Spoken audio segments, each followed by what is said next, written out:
আসসালামু আলাইকুম। সম্মানিত চাষী ভাইয়া বন্ধুরা, অবশ্যই আপনারা 5 থেকে 6 ইঞ্চি সাইজের ব্লাড কাপ মাছ এখনো খুঁজছেন, তাহলে ভিডিওটা আপনার জন্য। আজকে দেখাবো যা 5 থেকে 6 ইঞ্চি অথবা 3 থেকে 2 ইঞ্চি যে কোনো সাইজের ব্লাড কাপ মাছের পোনা।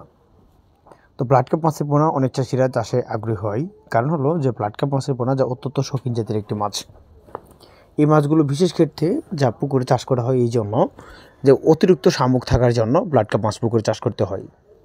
আর দ্বিতীয় কারণ হলো ব্লাড কাপ মাছের খাদ্য শামুক অথবা বাসমান ধানের চিরা বা পাশাপাশি ফিড খাবার দিবেন, বাসমান খাবার দিলেও ব্লাড কাপ মাছ খেতে পারে।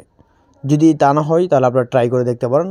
ব্লাড কাপ মাছ বিশেষ করে বাসমান খাদ্য খেয়ে থাকে। আপনারা যদি চাষি আগ্রহী হন, যেরকম ব্লাড কাপ আমাদের কাছ থেকে ছোটোগুলা বা তার থেকে বড়োগুলা, যে কোনো সাইজের ব্লাড কাপ মাছগুলো আপনারা আমাদের কাছ থেকে নিতে পারেন। আর ব্লাড কাপ মাছের পোনা বেশিরভাগ ক্ষেত্রে অনেক চাষির আগ্রহী হয় চাষের এই জন্য যে বড় সাইজের মাছের পোনাগুলো, যেমন 5 থেকে 6 ইঞ্চি 7 ইঞ্চি এরকম সাইজের ব্লাড কাপ মাছ ছাড়লে সেক্ষেত্রে পুকুরে খাদ্য খেতে পারে বা শামুক দূর করতে পারে।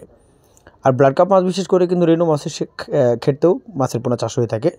আপনারা যদি রেনু মাছের সাথে দেন, অনেক চাষিরা ভাবে কি মাছগুলো রেনু মাছ কি খেয়ে ফেলবে কিনা বা মাছ কি নষ্ট হওয়ার সম্ভাবনা আছে কিনা, অন্য মাছ তো এরকম কিছু না। ব্লাড কাপ মাছ অত্যন্ত শৌখিন জাতের একটি মাছ। তো ব্লাড কাপ মাছের পোনা যদি আপনারা পুকুরে চাষ করেন, আপনারা প্রতি শতাংশে 5টা 6টা 8টা 10টা এভাবে চাষ করতে পারেন অন্য অন্য মাছের সাথে। আর যদি একভাবে হয় তাহলে ছাড়তে পারেন 60-70টা পুকুরে বা 80 পিস করে ছাড়তে পারেন ব্লাড কাপ মাছ। আপনারা চাইলে 2 থেকে 3 ইঞ্চি 4 থেকে 5 ইঞ্চি যে কোনো সাইজের ব্লাড কাপ মাছগুলো আপনারা আমাদের কাছে নিতে পারেন। আমাদের এখান থেকে সমগ্র বাংলাদেশের যে কোনো স্থানে সকল ধরনের মাছের পোনা হোম ডেলিভারির মাধ্যমে বিক্রি করে থাকি।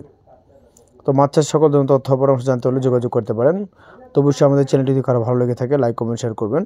এরকম নিত্য নতুন ভিডিও পেতে আমাদের চ্যানেলের পাশে থাকবেন। তো দেখাবো অন্য একটি ভিডিওতে, সে পর্যন্ত সকলে ভালো থাকেন। খোদা হাফেজ। আসসালামু আলাইকুম।